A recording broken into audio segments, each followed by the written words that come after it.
فتوكل على الله إنك على الحق المبين.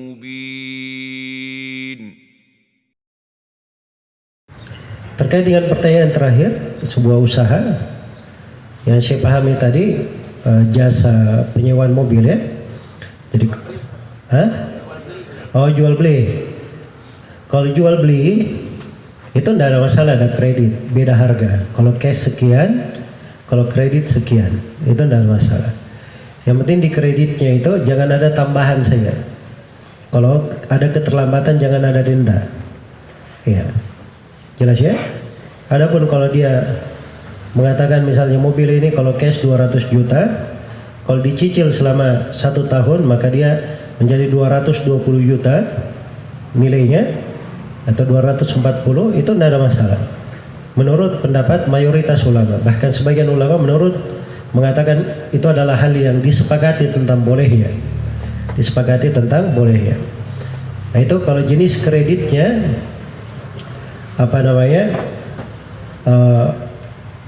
antara dua pihak, pemilik barang dan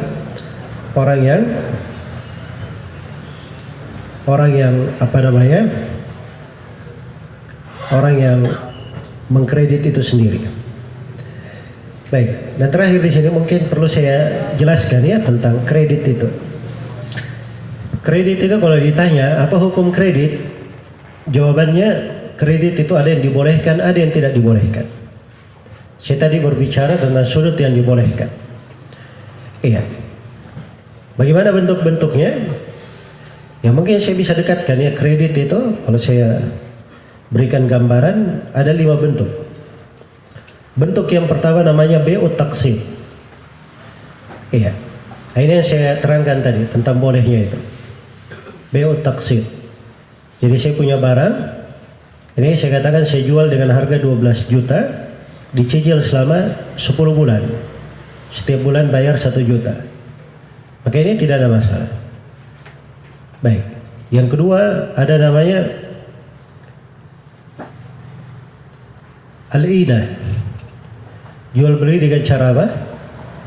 Al-inah. Al-inah ini riba yang diharamkan. Ya, riba yang diharamkan.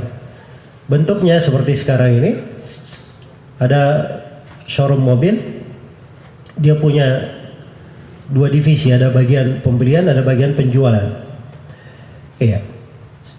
Seorang si A dia masuk ke showroom ini, dia masuk di bagian pembelian, apa di bagian penjualan. Diambil mobil harganya 240 juta dengan cara kredit. Dengan cara kredit. Iya. Karena memang orang ini dia tidak perlu mobilnya, dia memang perlu duit 200 juta. Maka setelah selesai dia beli mobil ini, dia cicil 240 dengan akad yang sudah dipastikan sekian bulan. Nah, dia pergi ke bagian pembelian, dia jual mobil itu lagi ke perusahaan yang sama. Ya, ini mobilnya saya mau jual. Dia jual di sini 200 juta, dihargai 200 juta. Jadi sudah selisih berapa? 40 juta. Dia nggak ada masalah jual 200 juta karena dia perlu modal. Dia perlu modal. Akhirnya disebut inah namanya. Jadi inah itu dia membeli barang secara kredit dari orang, lalu dia jual ke orang yang sama secara cash. Dia jual ke orang yang sama secara apa? Secara cash. Ini disebut al-inah dan ini hukumnya haram. Yang ketiga ada namanya bai'ul murabaha lil amir bisyara'. Iya, atau sebelum ke sana, yang ketiga ada namanya at-tawarruk, masalah tawarruk. Tawarruk ini dia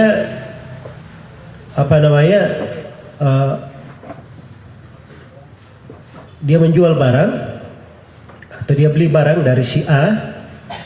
Ya, saya misalnya beli barang dari si A secara kredit, lalu saya jual kepada si B, pihak yang ketiga, bukan kepada si A juga.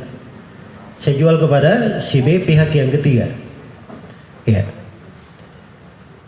Apakah ini dibolehkan atau tidak? Ini letak silam pendapat di tengah para ulama. Dan yang benarnya itu adalah hal yang dibolehkan. Dan ini solusi syar'i untuk permodalan. Ya, untuk permodalan di masalah apa? Tawarruk.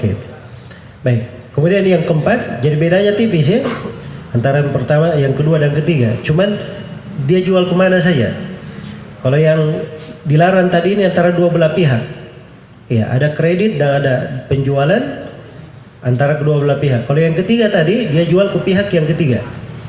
Dia jual ke pihak yang ketiga. Masalah yang keempat, ini yang banyak terjadi sekarang ini. Masalah yang keempat namanya bai'ul murabahah lil amir bisyara'. Iya. Saya tidak punya duit. Saya ingin mobil. Saya ingin mobil, saya datang pergi kepada si A. Saya katakan kepada si A, tolong belikan mobil itu. Harganya 240 juta. Saya ingin cicil 1 juta, saya ingin cicil 10 juta per bulan. Berarti selama 2 tahun ya. Ya. Harganya 200 juta kalau cash. Tapi saya bilang kepada si A, kau beli mobil itu, nanti saya cicil kepada kamu 240 juta. Kata si A, nggak ada masalah. Ya. Dia pergi beli mobil itu. Terus saya cicil dari si A. Ini boleh atau tidak? Ya, ini yang sekarang yang hampir di setiap penjualan itu seperti ini bentuknya. Ya, penjual motor, penjual mobil dia tidak mengkreditkan, tapi ada pihak yang ketiga, leasing ya, yang mengkreditkan. Ini boleh atau tidak? Ini juga letak silam pendapat di tengah para ulama, khususnya di masa sekarang, sebab ini banyak terjadi di masa sekarang. Dan yang benarnya itu boleh dengan 3 syarat. Boleh dengan 3 syarat. Syarat yang pertama, pihak pemodal dia beli barang itu dulu cash. Dia beli barang itu dulu, dia miliki dahulu, baru setelah itu transaksi dengan pihak pemesan. Jelas ya? Itu syarat yang pertama. Jadi dia miliki dulu barang, supaya dia jangan jatuh di dalam larangan menjual sesuatu yang bukan miliknya. Kemudian syarat yang kedua, kalau terjadi kerugian atau terjadi sesuatu pada saat proses pembelian, maka itu tanggungan si pemodal. Saya datang kepada siapa, belikan saya mobil tadi itu yang 200 juta. Siapa pergi beli. Ya. Begitu selesai dibeli oleh si A, dibawa ke rumahnya, tengah jalan ternyata mobilnya kecelakaan. Saya belum transaksi dengan si A. Maka di sini yang menanggung kerugian itu adalah si A. Jangan dibebankan ke saya, harus dia menanggungnya. Terus syarat yang ketiga, kalau saya batal untuk membeli, saya pemesan, saya batal untuk membeli, si A tidak boleh memaksa saya untuk membeli. Dia boleh memaksa untuk membeli. Nah, itu baru pebisnis namanya. Ya enggak apa-apa, kamu beli, enggak ada masalah. Orang lain bisa saya jual kepada orang lain. Itu kan pebisnis. Tapi kalau diharuskan saya membeli, itu masalah riba di situ. Dia cari keuntungan saja. Jelas ya? Jadi dengan 3 syarat ini dibolehkan. Ini letak kekeliruan leasing sekarang ini. Belum lagi dia bayar kepada pihak dealernya, dia sudah bikin akad tanda tangan. Jadi orang yang mau beli motor, mau beli mobil, tanda tangan dulu, tanda tangan semua. Sudah lengkap? Ya sudah. Nanti besok motornya datang. Dia baru selesaikan proses dengan dealer tersebut. Ini sudah bikin akad, namanya menjual sesuatu yang bukan miliknya, yang belum menjadi miliknya, dan itu hukumnya haram. Jadi diingat ya, 3 syarat untuk bentuk yang keempat ini. 3 syarat. Syarat yang pertama apa tadi? Harus dia miliki. Syarat yang kedua, kalau terjadi kerugian atau beban sesuatu itu ditanggung oleh pihak pemodal. Ya, sebelum terjadi transaksi. Kemudian yang keempat, yang ketiga, kalau pihak pemesan batal, tidak boleh untuk dia apa? Untuk dipaksa membelinya. Baik, itu 3 syarat. Bentuk yang kelima dari kredit di masa ini disebut dengan nama al-ijaru al-mumtahi bit-tamlik.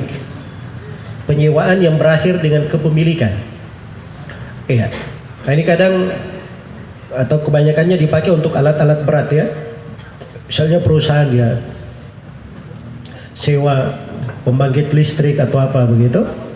Ya, nanti ini dia sewa sekian 5 tahun. Kalau genap 5 tahun berubah menjadi kepemilikan perusahaan itu. Ya. Kalau yang ringan-ringan ada pada sebagian perusahaan taksi ya. Ya, sopir taksinya disuruh bayar setoran. Kalau dia sudah berhasil dalam 5 tahun menyetor dengan jumlah itu, maka mobil taksi itu menjadi milik dia.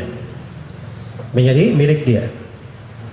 Nah, ini ada beberapa bentuk. Tapi bentuk yang saya sebutkan tadi, yang umumnya dia menggabungkan 2 akad, itu tidak dibolehkan menggabungkan 2 akad. Jadi akadnya penyewaan, setelah itu berakhir dengan pemberian atau penjualan. Nah, itu menggabungkan 2 akad namanya. Dan itu adalah hal yang tidak dibolehkan. Ya, tapi ada sebagian bentuk yang dibolehkan, dan itu ada rincian-rinciannya. Hanya saja saya ingin memberi gambarannya bahwa bentuk kredit itu banyak, bukan hanya satu jenis saja. Wallahu ta'ala. Baik, selesai.